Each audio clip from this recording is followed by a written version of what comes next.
All right. Hey, YouTube, I'm Lucky, and the big news story for today was Bungie actually falsely banned someone who is a prominent member of the Destiny community, and it wasn't entirely Bungie's fault. They were actually did have a program on their PC, which is apparently a really common program called Process Hacker. Let me go ahead and jump to the story from the beginning right here, okay? This person actually works for Ishtar Collective, which I don't particularly use this, but I believe it's a third-party app comparable to DIM, Destiny Item Manager. Their name is Throden, and they tweet out saying, "Hi at Bungie. I am a community developer working on at Ishtar Collective. Over a month ago, I was permanently banned from Destiny 2 without warning. I'm at a loss. I never violated the code of conduct. I never cheated. I never modified or analyzed the game. Nobody I play with has." This tweet now sits at around 1,700 likes, so it got a lot of attention today on Twitter.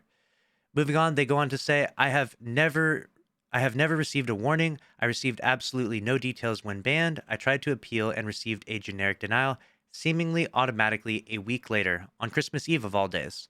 To this day, I have never been told why I was banned, and it hurts. So they were banned. They even put forth an appeal, and it was denied. And this is something that I've actually had a few people message me about, and I never really know how to respond to this, but people will say, "Hey, Lucky, I got banned. I promise I've never done anything to get banned. I'm a zero point 0.6 in trials. Look me up on Destiny Trials Report or whatever." They'll say something like that.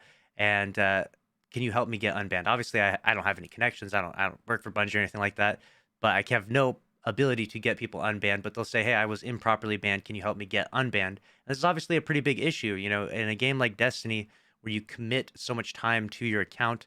Most of you out there probably have hundreds, if not thousands of hours. I know I have thousands of hours on my account. It's pretty devastating if you get banned. And you would hope that the appeal process would be pretty thorough. So that way you would make sure that if you did, you would get banned only if you truly did do something that broke terms of service. They then go on to say, "I love the Destiny community more than words alone can describe.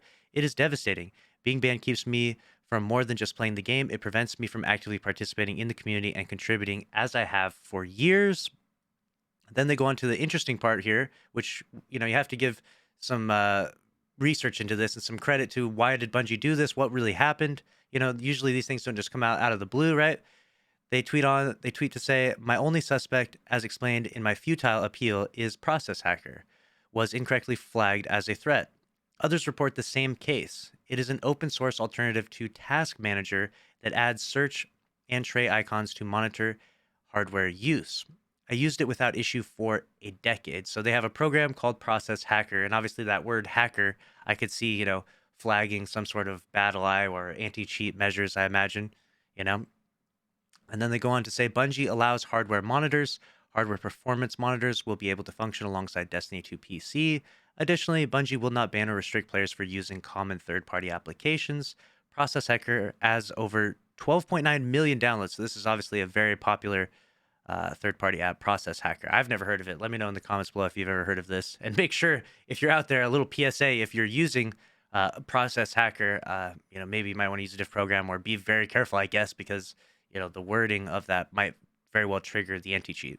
It is no threat to anti-cheat. They go on to tweet, "Process Hacker has been compatible with VAC, EAC, and BattleEye since 2016 after we made technical changes allowing anti-cheats to filter out handle permissions used by Process Hacker, thereby disabling incompatible features."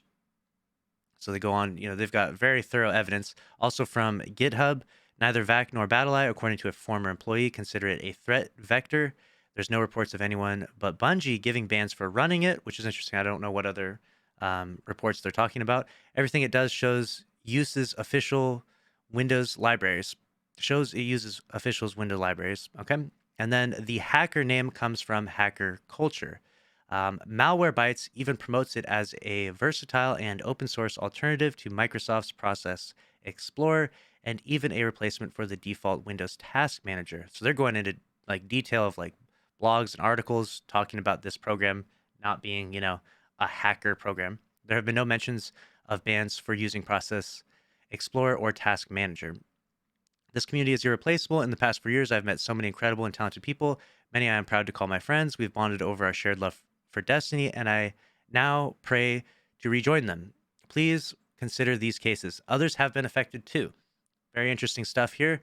And then he goes on to give an update here where he says, um, 4 hours ago. This is wonderful to see. My only hope now is others can see their cases reviewed as well. Thank you for helping me be heard. Your in-game ban in Destiny 2 has been removed. So, some interesting case there that they actually got so much attention on Twitter that they actually got their in-game ban removed. And some really interesting stuff to see there. Obviously, first thing that needs to be talked about is the appeal process. Hopefully Bungie is doing a good job to have a very thorough appeal process, because I know, like I said before, you invest so much time in a game like Destiny, it could be absolutely devastating if you were to lose your account and you truly did nothing wrong. I've had many people come to me before and tell me, similar stories of this, and I really hope that Bungie, maybe after this case and after the publicity of this, will maybe put a little more review or a little more effort into their appeal process. I don't know what it is already. I'm not saying that they aren't putting in the effort, but obviously it could just be this program, this hacker program that is throwing off their anti-cheat flags and stuff. But definitely an interesting case to see where Bungie actually reversed a ban that was improperly put on someone. So they falsely banned them in the first place, but good on them to actually look into this and properly reverse the ban. Let me know your thoughts about this in the comment section below. And as always, make sure you're subscribed with notifications on if you want to stay up to date on all the news in Destiny 2. Smash the like button. I'll see you in the next one. Thanks for watching. Later.